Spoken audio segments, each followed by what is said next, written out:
Hey everyone, welcome to another installment from Ampro Engineering. This was a WPL D42 and I've destroyed it. Effectively, I've taken it all apart simply because I wanted to install some door panels. There's a nicely detailed interior in here, but the moment you look through the window, you see the inside of the body, which, could be worse, but I don't like that. What I have done is disassembled the car. There's a little clip here. After you pull out some screws. The chassis is a tad shorter than that on the D12. I also 3D printed some wheels, which I believe are actually a Japanese design, even though they look like Italian wheels. The tires themselves came off of these garbage wheels that I found on Banggood. They cost too much. They're metal. The hex is too small, and they came, if I can find one over here, with lots and lots and lots of damage to these spokes. So these are going to go in the recycling bin. Over here, we'll remove the interior. There's one main piece and another. As I recall, this is a bit harder to remove. There's that little pin right there.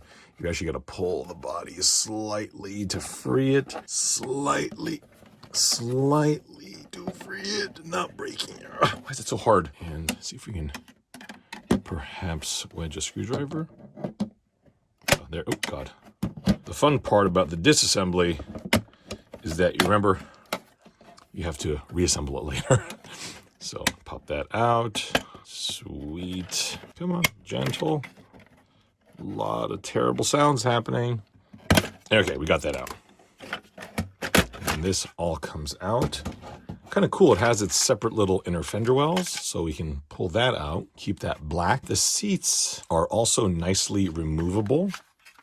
They've got this little clip here on the side, so they should come out relatively easy. Okay, so this gets shoved in here like that and like that. The seat pops out. What's cool about this is it has a little seat back. Seems to be just pressed in. Yeah, a couple little pins right there, hold it in place. Nicely done, WPL. This really doesn't feel like ABS plastic. It feels like, oh God, I hope. Now maybe it is ABS.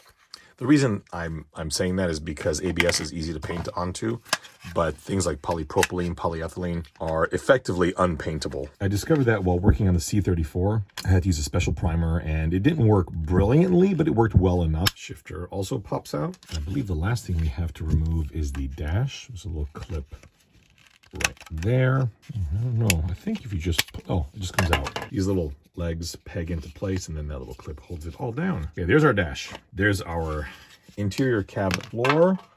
And now the rest. Ooh, you know what's awesome about this?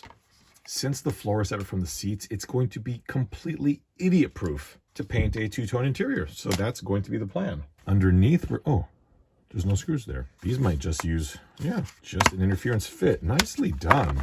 There we go. Okay, cool. Now I'm going to wash all these pieces with a degreaser.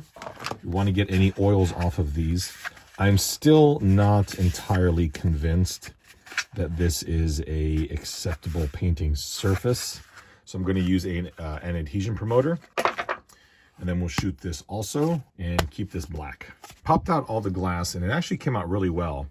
Basically, I just pushed up on the lower tab slightly while applying a bit of force in the center. That causes the window to slightly bend, and they popped right out. What I wanted to show was the attention to detail for the taillights. So WPL actually made a little housing to cover that to prevent light bleed. It appears that the taillight itself clips into the housing, and the thickness of the housing plus the thickness of the body is what hold it all in place. So the question is, can I remove it successfully? And so far, the answer is a little bit.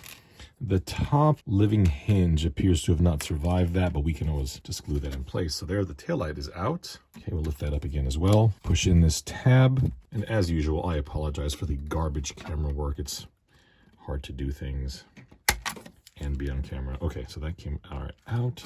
Same with this, we'll just wiggle that up a tiny bit. Oh. The last thing is going to be the bumper removal, which I think will just be a matter of pushing them out. These are really in there. All right, that was not easy. Basically, I just had to take a small punch and just apply a pressure directly on that peg while holding my thumb where the bumper was. I didn't want to cause the body to flex or deform or crack. The last thing is removal of these little light blockers. They seem to be, I think they're just held in place with maybe the interior of the cab. Up here, you can see that this is the pin, I think, yeah, that's the little pin, yep, that holds the lens in place. That's out. When I reinstall, oh, I see what's holding it in. That little clip right there. Last, I do want to disassemble the body. So for that, we'll just use the, oops, 4 screws there. There appears to be a little polycarbonate clip that holds it together. The last thing that holds these in are these little tabs on the side. 1, 2, okay, and there's a little alignment peg right beneath them.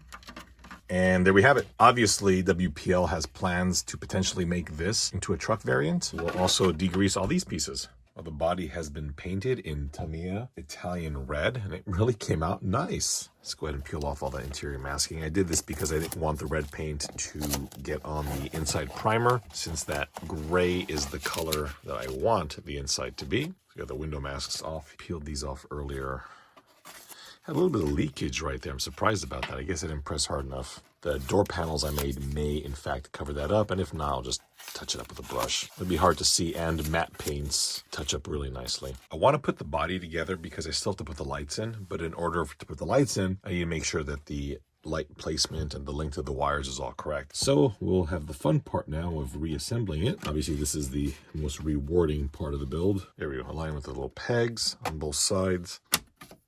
That's very cool looking. Nice. I'll install the windows and I'll put all but the front windshield in because there is a molding here which should be painted, and the paint hasn't really cured enough to do that. But the remainder of the windows should easily pop in place. That's really cool. Front bumper should be easy enough. It clips on the same way. I'll just clip, put on a little grill piece. Good set of flush cutters, and it'll trim right off perfectly. And that just, I think that just presses in. That's not going anywhere. Boy, that's in there. This rear Valance panel, this is for the back license plate. This is pretty shiny and looks like crap. So I'm not gonna put that in. I'm gonna paint this in a low gloss black. The door handles, I kind of feel the same way about. The mirrors on the other end, I think look quite fine in shiny black plastic. But because we'll be working in this area and having the truck on its side, we'll put these on later. Rear bumper will go back on. Okay, back bumper is installed. Next, we can look in the little box over here and pull out some trim pieces that we need. I do want to install the taillights, and to do that, we'll need a couple of pieces. This is the little reinforcement tab for the roof, so we should install that as well. And then we'll put all of our door handles and armrests on as well. Now, the way these taillights are held in, if you don't remember how they took them out, you gotta put this little retaining clip in on the inside. That's the right way there. Those two little notches right there line up with the body. You take your taillight, which, by the way, seems to be utterly symmetric. Okay, so we'll put that in the top first. Try and bend the taillight a bit. And that should just clip in on the inside. So I just had to push down right there and right there to get them to clip in place. And that was a nice positive latch. So there's our taillight. I perhaps should have done a little bit of silver there, but I feel uneasy removing these again. I should have noticed that.